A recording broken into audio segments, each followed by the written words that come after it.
Hello दोस्तों, welcome to Uttarakhand GK centre. आज हम करने वाले हैं उत्तराखंड टेस्ट सीरीज़ का पार्ट 16। इससे पहले के पार्ट देखने के लिए आप लोग प्लेलिस्ट में जा सकते हैं। इस टेस्ट सीरीज में आपको मिलते हैं टोटल 20 क्वेश्चन, जो कि अजय राव जी की बुक से लिए गए हैं। तो चलिए शुरू करते हैं। पहला क्वेश्चन, पृथ्वीपति शाह के बाद कौन उनका उत्तराधिकारी बना था? तो बना था फतेह शाह। जैसे कि आपको मालूम है, पृथ्वीपति शाह के जो पुत्र थे मेदी शाह, उन्होंने सुलेमान सिक्को, जो पृथ्वीपति शाह के यहाँ शरण लेने आया था, उसे उन्होंने दिल्ली दरबार में पेश किया था। इसलिए उसे देश निकाला उन्होंने दे दिया था। इसलिए पृथ्वीपति शाह के बाद राजा फतेह शाह बना था। अगला क्वेश्चन है, किस परमार वंश के शासक का चित्र गुरु गोविंद सिंह की भांति घोड़े पर बैठा मिलता है? तो हाँ, मिलता है फतेह शाह का। फतेह शाह का चित्र मिलता है घोड़े पर बैठा हुआ, जैसे कि गुरु गोविंद सिंह जी का चित्र था। अगला क्वेश्चन है, विचित्र नाटक किसकी आत्मकथा है? तो यह विचित्र नाटक जो है वो सिखों के गुरु गुरु गोविंद सिंह जी की आत्मकथा है। अगला क्वेश्चन है, a short sketch of the life and work of गुरु गोविंद सिंह पुस्तक जो है, इसके लेखक कौन है? तो इसके लेखक जो हैं वे हैं श्री भक्त लक्ष्मण जी। अगला क्वेश्चन है, फतेह शाह के द्वारा सहारनपुर में कौन सा नगर बसाया गया था? तो फतेह शाह के द्वारा सहारनपुर में फतेहपुर नगर बसाया गया था। अगला क्वेश्चन है, परमार वंश के किस शासक के शासन में नवरत्न थे? तो नवरत्न थे फतेह शाह के शासनकाल में, और इन नवरत्नों में शशिधर डंगवाल, हरिदत्त नौटियाल, हरिदत्त थपलियाल, सहदेव चंदोला आदि थे। इस प्रकार के नवरत्न आपको मुगल काल में अकबर के दरबार में देखने को मिलते हैं। इसलिए किसी किसी पुस्तक में फतेह शाह को गढ़वाल का अकबर भी कहा गया है, क्योंकि अकबर के दरबार में भी नवरत्न थे और फतेह शाह के दरबार में भी नवरत्न थे, इसलिए इनकी तुलना की जाती है। अगला क्वेश्चन है, फतेह सागर ग्रंथ के रचयिता कौन है? तो फतेह सागर ग्रंथ के रचयिता जो है वे हैं जटाशंकर। अगला है, वृत्त विचार ग्रंथ के रचयिता कौन थे?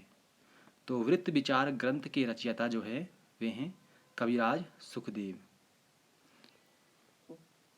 अगला क्वेश्चन है, वृत्त कौमुदी ग्रंथ के रचयिता कौन थे? तो वृत्त कौमुदी ग्रंथ के रचयिता हैं कवि मतीराम जी।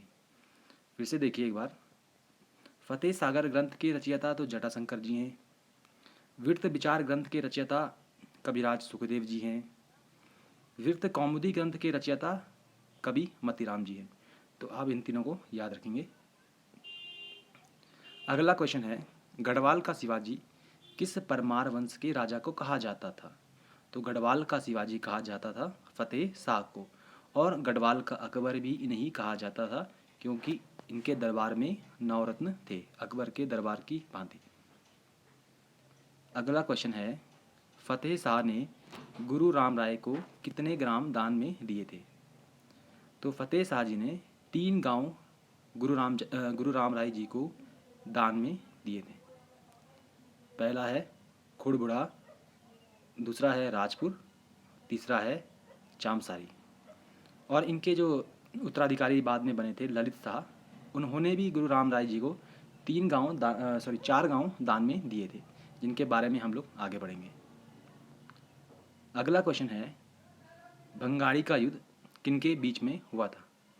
तो भंगाड़ी का युद्ध जो था वो हुआ था गुरु गोविंद सिंह व फतेह शाह के बीच में। अगला क्वेश्चन है, गढ़वाल का स्वर्णकाल किसके शासनकाल को कहा जाता है? तो गढ़वाल का स्वर्णकाल कहा जाता है फतेह शाह के शासनकाल को। अगला है, फतेह शाह का उत्तराधिकारी कौन बना था? तो उत्तराधिकारी बना था उपेंद्र शाह। अगला क्वेश्चन है, फतेह सागर की संरक्षिका कौन थी? तो फतेह शाह की संरक्षिका जो थी वो बनी थी राजमाता कटौची। जैसा कि मैंने आपको बताया था कि पृथ्वीपति शाह के बाद उनका पौत्र फतेहपति शाह राजा बना था। तो अल्पवयस्क होने के कारण राजमाता कटौची है, ठीक है, कटौची को जो है इनकी संरक्षिका बनाया गया था। इसी प्रकार से पृथ्वीपति शाह की जो संरक्षिका थी उसे वो बनाया गया था रानी कर्णावती को, जिसे आप नाग काटी रानी के नाम से जानते हैं। अगला है प्रदीप शाह के शासनकाल की अवधि क्या थी। तो उनका जो समय था वह था 1717 से लेकर के और 1757 तक। अगला क्वेश्चन है प्रदीप शाह की संरक्षिका कौन थी। तो प्रदीप शाह की संरक्षिका बनी थी कनकदेई। अगला क्वेश्चन है किसके शासनकाल का एक सिक्का लखनऊ के संग्रहालय में सुरक्षित है। तो लखनऊ के संग्रहालय में सुरक्षित है राजा प्रदीप शाह का सिक्का। अगला क्वेश्चन है प्रदीप शाह के सेनापति कौन थे। तो प्रदीप शाह के सेनापति थे रंगी बिष्ट और चंद्रमणि डंगवाल। अगला क्वेश्चन है प्रदीप शाह ने गुरुद्वारे को कितने ग्राम दान में दिए थे। तो प्रदीप शाह ने 4 ग्राम दान में दिए थे, जबकि फतेहपति शाह ने 3 ग्राम दान में दिए थे, जिनके नाम थे राजपुर, चामसारी और एक और नाम था, क्या था वो, खुड़बुड़ा, राजपुर और चामसारी 3 ग्राम दान में इन्होंने दिए थे, जबकि प्रदीप शाह ने 4 ग्राम दान में दिए थे, जिनके नाम हैं भूजनवाला, पंडितवारी, घाटवाला और छायावाला। तो ये 4 ग्राम जो है प्रदीप शाह जी ने दान में दिए थे।